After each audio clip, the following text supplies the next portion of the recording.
You've been shopping like you always do. Loading the cart with familiar brands, refilling the fridge, tossing the same old cereal boxes and paper towel rolls into the basket without thinking twice. The boxes haven't changed. The price tags haven't moved much. Everything still feels normal. But something's off. The bags feel lighter. The fridge empties faster. That mega pack of toilet paper?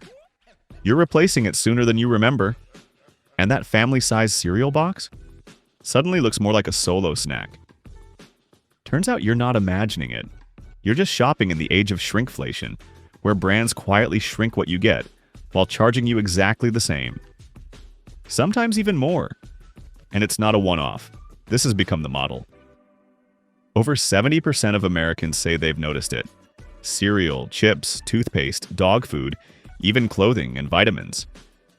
The list keeps growing, right alongside corporate profit margins. Shrinkflation doesn't announce itself. There are no headlines, no stickers on the box that say, now with 10% less. It's not built to be seen. It's built to be missed. Take Angel Soft toilet paper. A mega roll used to be 425 sheets. Now, 320. But the label hasn't changed. Still mega, still soft, just not as much. And that's the trick. Brands have figured out how to keep the look, the logo, the slogan, while trimming the product underneath. You don't question the weight of a bottle of detergent. You don't carry around last month's cereal box for comparison. You see the same font, the same family-size seal, and you trust it. That trust is the point. In a recent study, only 15% of shoppers regularly check the weight of packaged items. Most of us glance at the price and toss it in the cart. That's all it takes. If the label hasn't changed, we assume the product hasn't either. Meanwhile, packaging teams are hard at work, making chip bags puffier, shaving off a few sheets of paper towels, designing deeper indentations in the bottom of jars so they hold less while looking just as full. And you keep buying. Not because you're not paying attention, but because you were never supposed to. There's no need to raise prices if you can cut product and keep people quiet. It's quieter, cleaner, easier to get away with. Especially when every penny of product shaved off means millions more in quarterly earnings. And it works. 66% of Americans say they've stopped buying certain brands after realizing what's happened. But for everyone else, it's business as usual. Same shelves, same slogans, less product. You think you're buying the same stuff you always have. Same box, same jar, same bar of soap. But it's all just a little smaller, a little lighter, a little less than what you remember. You didn't miss the change. You were never meant to notice it. It didn't happen overnight. You weren't standing in aisle 5 when a cereal box lost 3 ounces. There was no memo. No sticker on the box saying, now with less, just a slow drip. A little less here, a little less there. Enough to slide under the radar, but not so little it didn't matter, because it does. For companies, shrinkflation isn't a backup plan. It's a strategy. A tested, modeled, PowerPointed plan. Internally, it gets dressed up with words like cost innovation, value alignment, or right-sizing. It all sounds very polite, until you realize it means the peanut butter jar lost 2 ounces, and the laundry detergent now does 18 loads instead of 25. This isn't about inflation. It's about preservation. Not preserving your groceries, preserving their profit margins. In the face of rising costs, unstable supply chains, and record-high shareholder expectations, companies aren't just reacting, they're adapting. But not in a way that helps you. They're adapting by quietly giving you less. The box stays the same. The label stays loyal. The product inside, slimmed down, recalculated, repackaged, and shipped to the same shelf you've trusted for years. They've done the math. Price increases cause problems. They spark headlines, heat from customers, and angry social media callouts. But downsizing the product? That's safer. It flies below the line of outrage, and if done well, it's almost invisible. That granola bar that used to fill your hand? Now it rattles around in the wrapper like it's hiding from you. And you're not sure if it was always that small, or if your memory's just playing tricks. It's not. But the packaging is? Take Reeses Miniatures. What used to be a 40-ounce bag is now 35.6 ounces, with a 68% increase in price per ounce. The bag still says party size. The party just has fewer guests now.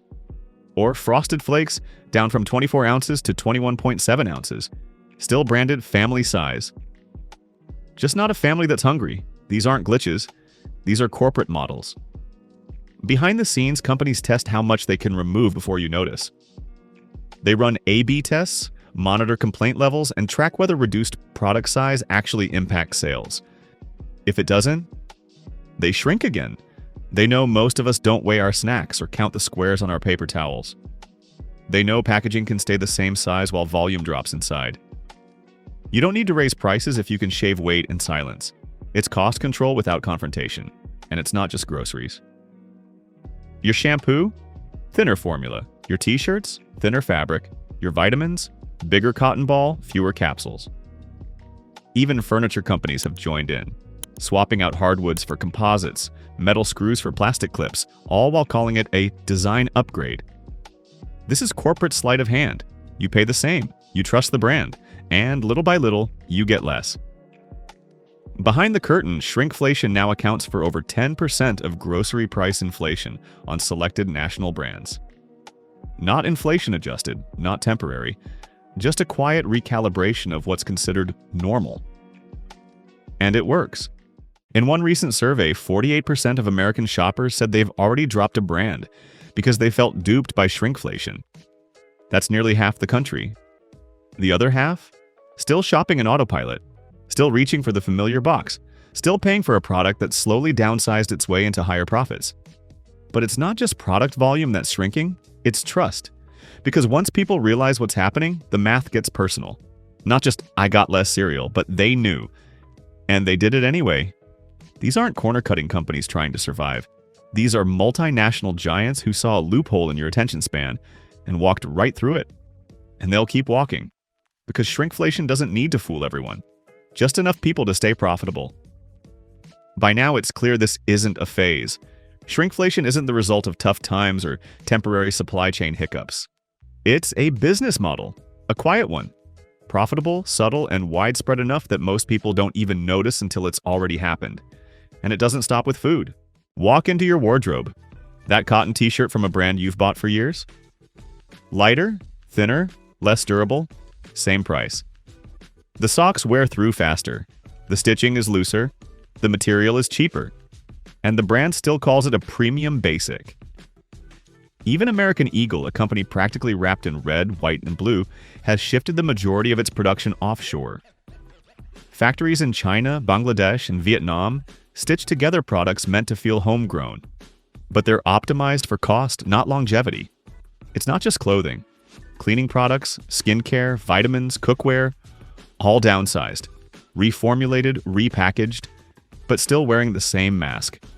This isn't about one brand or even 10.